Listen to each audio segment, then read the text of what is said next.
Attention, la vidéo qui va suivre est longue et parle de sujets tels que le harcèlement, le racisme et le Hello mes petits sushis, j'espère que vous allez bien.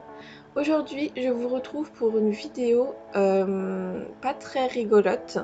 Alors, sachez que c'est la première fois que je vais partager cette expérience avec des inconnus, avec des gens que je ne connais pas. Donc j'espère que ça va aller. Comme vous l'avez lu dans le titre, je vais parler de harcèlement et de racisme, deux sujets qui me touchent, qui m'ont touchée particulièrement au cours de ma vie. Euh, donc c'est pas des sujets très faciles à aborder. Je sais même pas par où commencer en fait. Il faut savoir que j'ai été adoptée. Mes parents sont blancs. J'ai un frère aussi, qui lui aussi a été adopté, mais au Brésil. Il a 4 ans de plus que moi.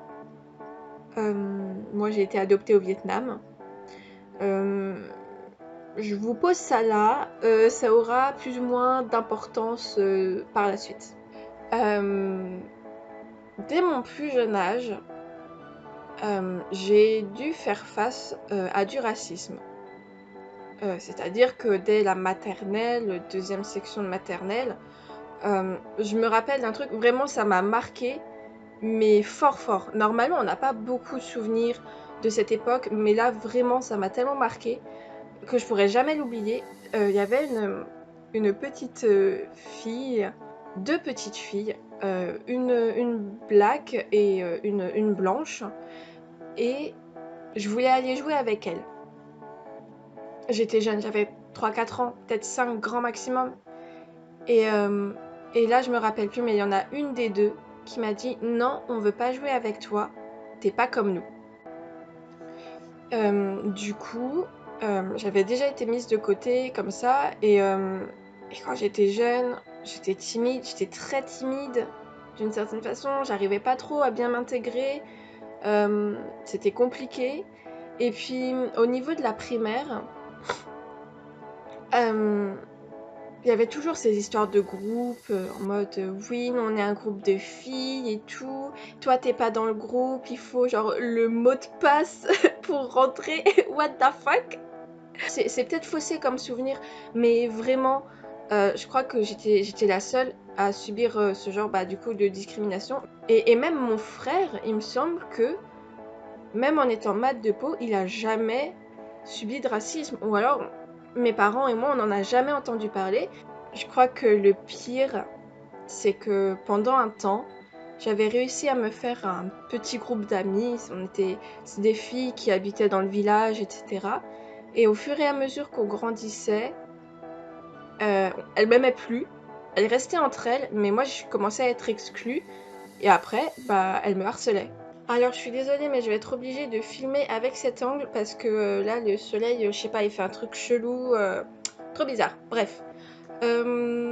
Ensuite est venue l'année où j'ai changé d'école. Je suis passée de la petite école du village à l'école privée dans la ville à côté. Euh, et, euh, et je crois que là, les ennuis ont vraiment commencé en fait. Euh, Le truc, c'est que j'ai fait un CP CE1 en une année. Parce que je savais déjà lire, mais au niveau des maths, j'avais rien acquis, très clairement. Et de toute façon, j'ai toujours rien acquis en maths, hein, très très nul. Mais je me suis retrouvée dans un environnement inconnu, avec des élèves qui étaient plus vieux que moi, et moi qui scolairement était plus grande que ceux de mon âge. Quand vous arrivez quelque part, c'est compliqué de s'intégrer, surtout avec des enfants qui ont grandi d'une certaine façon ensemble.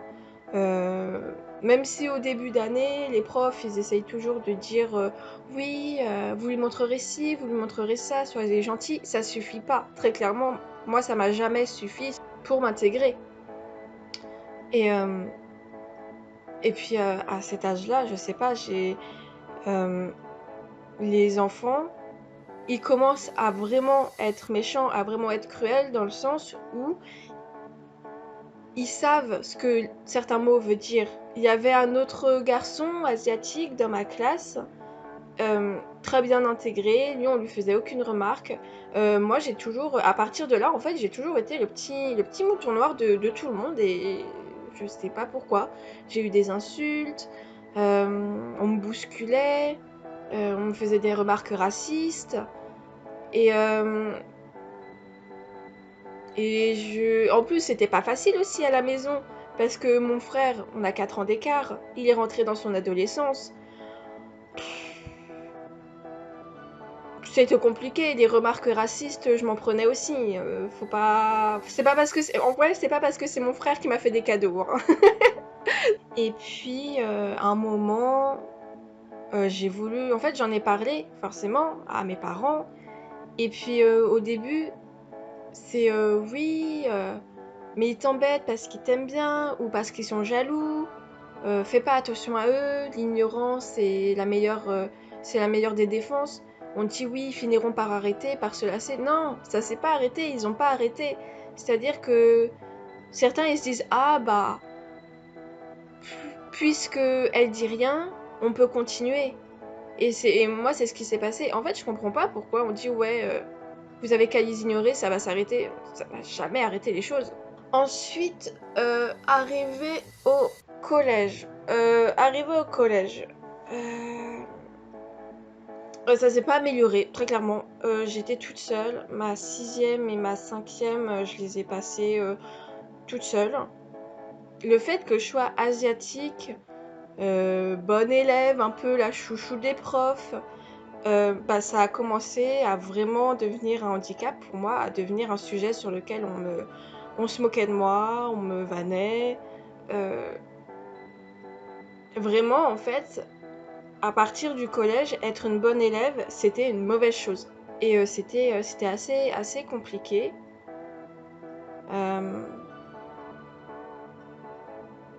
et puis est arrivée la 4e. Et alors là, la 4e, ça a été la décadence totale. Je suis tombée très très amoureuse d'un garçon. Il s'appelait Jason. Avec sa bande de potes, voilà, aussi, il me harcelait, genre, oh, la bonne élève, oh, t'es la chouchou, vas-y, c'est l'asiatique. Quand je vous raconte les trucs comme ça paraît pas grand-chose. Mais parce qu'il y a plein de choses que j'ai dû oublier et parce que c'est pas c'est la répétition des trucs en fait qui devient fatigante, qui use. J'ai un peu commencé ma crise d'ado à partir de ce moment-là.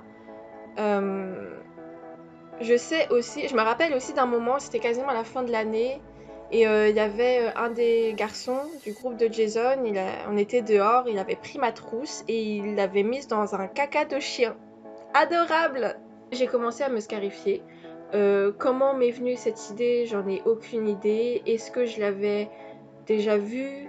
Est-ce que quelqu'un l'avait fait? Je sais vraiment pas. Mais voilà, c'est arrivé. Mes parents s'en sont pas doutés tout de suite, il me semble. Je crois que j'en ai parlé avec eux bien plus tard, hein, voilà, là. Mais j'en ai parlé bien plus tard de tout ça et ma mère m'a dit qu'elle avait des suspicions, mais elle n'était pas sûre. Mais je me rappelle qu'une fois, j'étais à mon casier, c'était le midi, je rangeais mes affaires et il y a un petit groupe de filles populaires là qui est arrivé en soum-soum là comme des vipères. Et il y en a une, elle m'a dit Eh, si t'avais pas de pied, est-ce que tu mettrais des chaussures? Vous la connaissez forcément, cette phrase. Et moi, j'étais jeune, innocente, je débarquais genre comme si j'étais une martienne. Et j'ai fait Pardon? J'ai vraiment rien senti venir. Ils m'ont fait Non, mais réponds juste à la question. Si t'avais pas de pied, est-ce que tu mettrais des chaussures? Je leur ai dit Bah non, pourquoi? Et là, elles me regardaient de haut en bas et elles m'ont fait Bah dans ces cas-là, pourquoi tu mets des soutiens-gorge? Et ça peut paraître pas grand-chose, mais ça fait mal. Sur le moment, tu vois, tu vis ta meilleure vie. Enfin, peut-être pas sa meilleure vie. C'était pas ma meilleure vie à l'époque, mais je vis ma vie. Je suis dans mon coin, je fais chier personne. Et on arrive quand même à venir me dire des trucs comme ça. Surtout qu'en plus, à l'époque, ma mère, elle avait un livre d'Inès de la Fressange, et cette chère Inès, qu'est-ce qu'elle dit? Elle dit, oui, si vous êtes une femme, mettez un soutien-gorge, même si vous n'avez pas beaucoup de poitrine. Merci, Inès de la Fressange. Bon, ça devait être en 4e, 3e. Et puis, est arrivé le lycée. Et là, c'est un gros morceau. Que dire du lycée? J'ai changé de lycée. Alors pas du tout.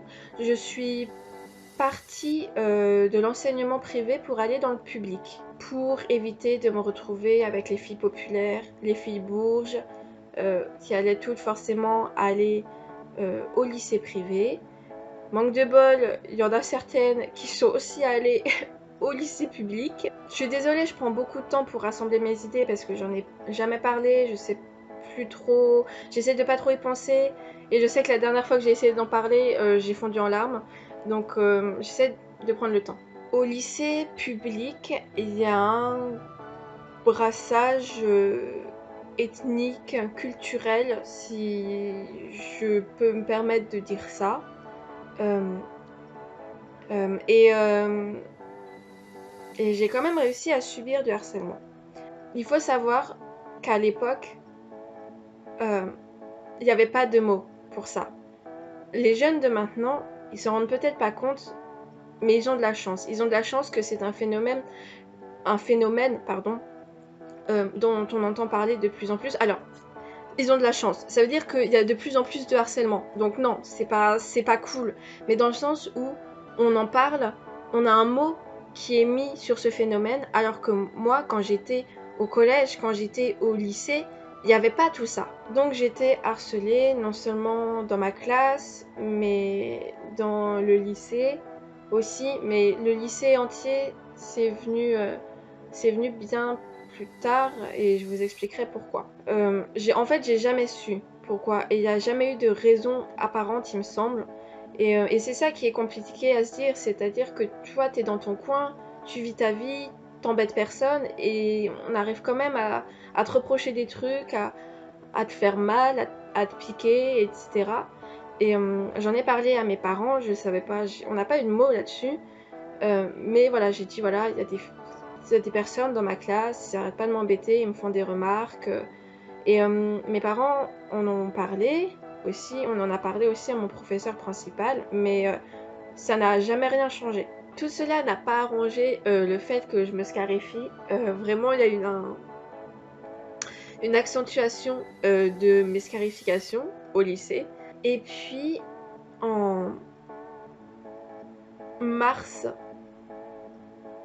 2011, j'ai décidé de commencer ma vie sexuelle active. Et ça s'est su dans le lycée. Mais quand je dis dans le lycée, c'est le lycée entier. C'est-à-dire que la personne avec qui j'ai fait ma première fois a été le répéter à ses copains. Ses copains connaissaient certains terminales, donc ils ont été le raconter. Et ça n'a épargné personne. Et le truc, c'est que à l'époque, il y avait des garçons en terminale qui étaient amis avec mon frère.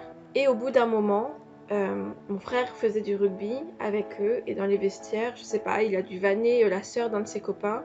Et ce copain lui a dit apparemment toi tu ferais mieux de surveiller ta sœur parce que apparemment elle fait aussi des sacrées cochonneries. Du coup mon frère est au courant, il met au courant mes parents. Alors déjà avec mes parents ça on s'entendait plus, mais alors là c'était foutu, très clairement. Donc je me suis retrouvée littéralement seule contre le monde entier. Heureusement j'avais toujours ma meilleure amie, ma fidèle Marine, toujours là pour m'aider. Mais elle n'était pas là avec moi quand il y avait des remarques. Elle n'était pas forcément là quand je traversais les couloirs où il y avait les insultes. Il y avait les crachats aussi. Les bousculades. Alors que je savais très bien qu'il y avait des filles qui, pendant les soirées, faisaient pas mieux que moi. Et encore une fois, je comprenais pas pourquoi moi plus qu'une autre. Donc il y a eu une accentuation de de mes scarifications. L'été, je vous en parle même pas, parce que en plus du harcèlement scolaire, il y a eu le cyberharcèlement, donc le harcèlement sur internet. Il y a eu mes parents aussi qui comprenaient pas, mon frère qui en rajoutait une couche.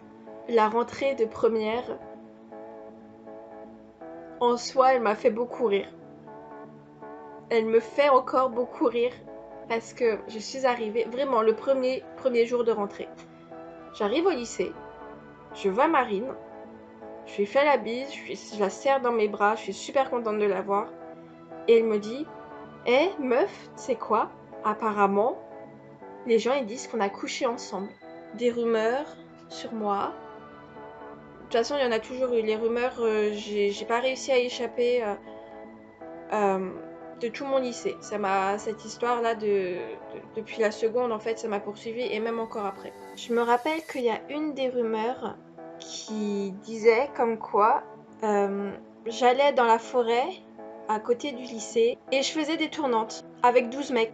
Cette rumeur, j'ai été mise au courant par des secondes. J'étais en terminale, je l'ai apprise par des secondes qui m'ont vu passer. Je ne les connaissais ni d'Ève ni d'Adam et je les ai entendus chuchoter ça. En terminale, je couchais avec un mec et à un moment je lui ai dit stop, basta, on s'arrête là. Et il l'a grave mal pris. Et il est venu au lycée, dans sa voiture. Il a suivi mon bus. Heureusement, moi, ce jour-là, je descendais chez mes grands-parents. Donc, en fait, il n'a pas capté que j'étais descendue. Il a suivi le bus, etc. Et après, je sais pas ce qui s'est passé. Depuis, j'ai une phobie. Très bizarre, mais j'ai une phobie des Audi noirs.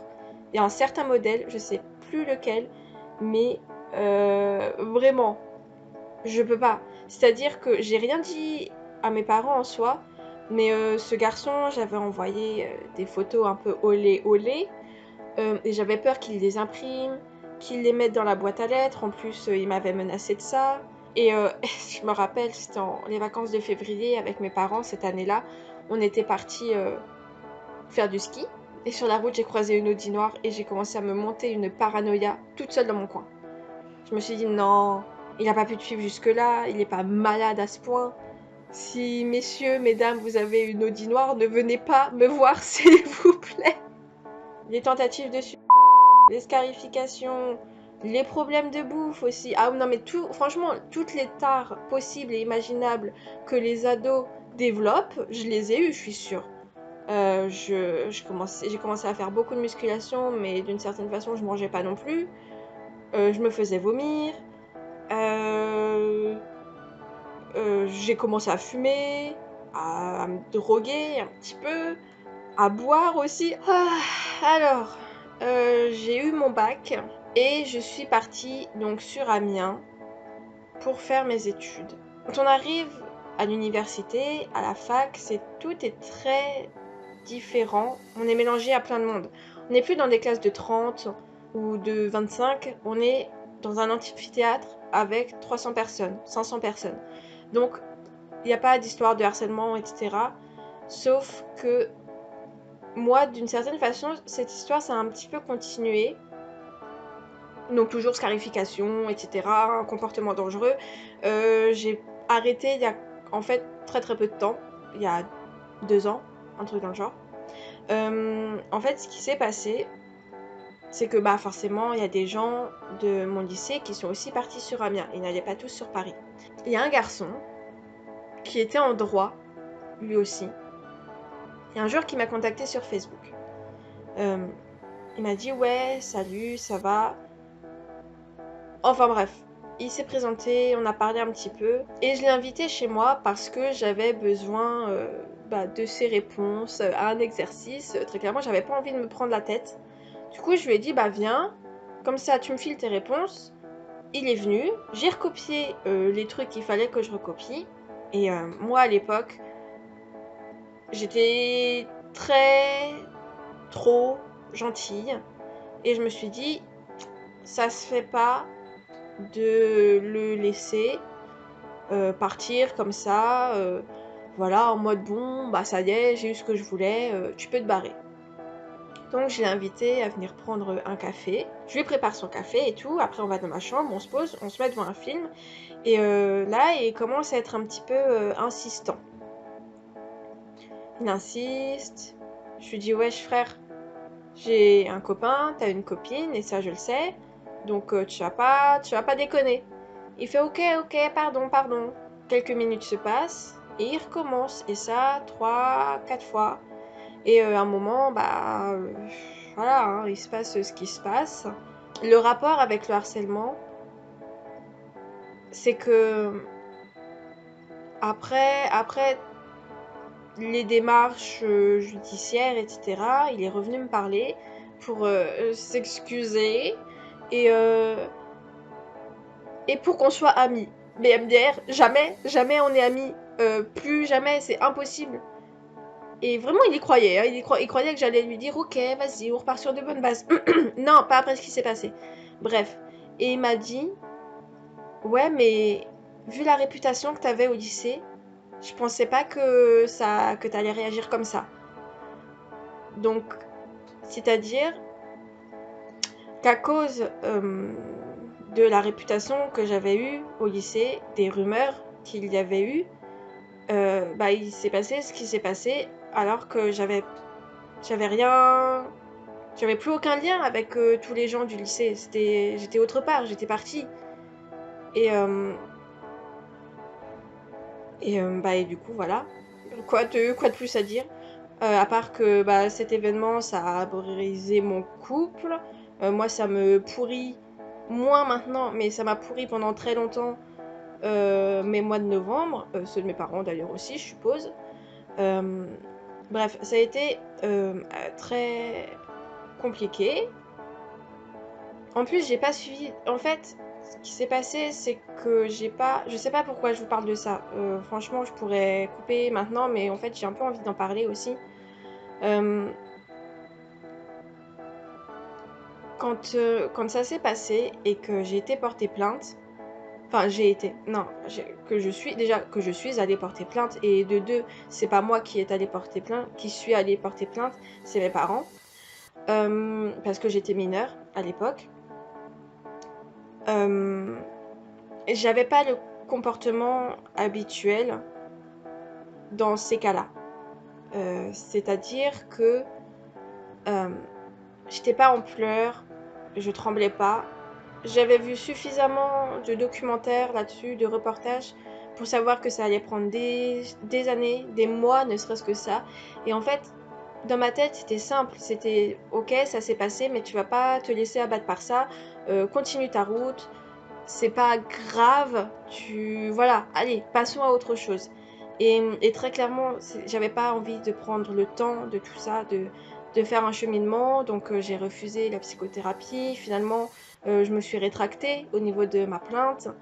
Il n'y a rien eu, y a rien eu de tout ça. Et c'est pour ça que je pense. Enfin, je sais pas, finalement, je me dis, comparé à d'autres personnes, j'ai pas. Pour le moment, hein, j'ai pas de séquelles en soi, ça va. Mais il y a eu une forte réappropriation de mon corps. Après, voilà, chacun gère comme il peut, comme il veut aussi. Moi, j'ai géré d'une certaine façon. Euh, Voilà, j'ai pas grand chose d'autre à dire de plus. Bon, cette vidéo va être très longue, mais avant de passer à la partie plus préventive, je vais vous mettre des images et des vidéos de mon chat parce que c'est une vidéo pas très cool. Là, j'ai beaucoup parlé. Ça a pu faire remonter certaines choses euh, bah, de certaines personnes. Donc voilà, place au petit chat.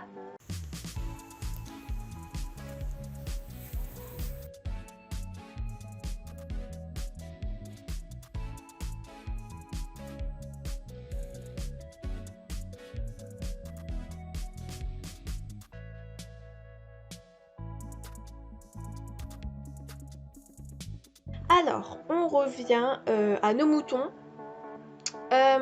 Sachez, jeunes actuels, si vous me regardez, que comme je l'ai dit, de la chance, parce que maintenant, ça fait quelques années que il y a un mot sur le harcèlement, il y a des lois sur le harcèlement, et les gens sont prévenus. Il y a des préventions par rapport à ça. Moi, quand ça m'est arrivé, ça n'existait pas. Donc, j'ai envie de dire, si vous subissez de harcèlement, si vous voyez quelqu'un qui se fait harceler, n'hésitez pas à en parler à un adulte ou appeler des numéros qui sont dédiés à ça. Il y a des groupes de soutien aussi. Je vous mettrai les infos en barre de description. N'hésitez pas à aller jeter un coup d'œil. Quand moi, ça m'est arrivé, j'ai eu beau en parler aux professeurs, ils n'ont pas su comment réagir, très clairement. Et je leur en veux pas. C'était un phénomène, au final, on n'entendait pas parler, il n'y avait pas tout ça. Donc forcément, quand tu te retrouves devant une situation comme ça, tu sais pas comment réagir. Donc voilà, c'est comme ça. Ça a été difficile, mais voilà, j'en suis là maintenant. J'ai pas mal tourné. Je suis bien maintenant dans ma vie. Je sais aussi que quand on voit quelqu'un qui se fait harceler, c'est difficile d'intervenir parce que parfois, souvent, c'est un groupe contre une personne et l'effet de groupe est très puissant. Et en fait, il faut réussir déjà à dépasser notre peur de se dire ouais, je vais me mêler des choses qui me regardent pas. Voilà, j'ai pas envie de me prendre un coup ou à mon tour de me faire harceler. Je sais à quel point c'est difficile et je sais que c'est plus facile de dire qu'à faire aussi, mais n'hésitez pas à intervenir parce que le harcèlement, c'est grave. Ça peut paraître. Et franchement, j'ai pas les mots, je sais vraiment pas comment expliquer, je suis pas bonne en prévention, mais je sais pas, vous avez suffisamment de films, de séries qui parlent de ça, vous avez eu Certain Reasons Why, euh, il y a eu aussi le mur de l'humiliation, euh, il y a plein de films comme ça qui vous montrent les conséquences du harcèlement, etc. Vous vous rendez compte, enfin, vous savez que c'est pas bien. Oh là là, je suis nulle, je suis vraiment désolée, je sais pas faire de prévention. Donc je crois que je vais m'arrêter là. En barre de description, je vais vous mettre des numéros, des sites, si j'arrive à trouver aussi, je pense, des groupes de soutien pour ceux qui veulent parler du harcèlement, du suicide, de la scarification. N'hésitez pas à en parler autour de vous aussi, de tout ça, c'est important. Que dire d'autre? Moi, ça m'a permis un peu de me libérer par rapport à tout ça. En attendant, j'espère que cette vidéo vous aura plu malgré le sujet pas très très fun. N'hésitez pas à laisser un commentaire, un petit j'aime ou à vous abonner, ça fait toujours plaisir. Et puis je vous dis à la prochaine. Je vous fais plein de gros bisous, prenez soin de vous.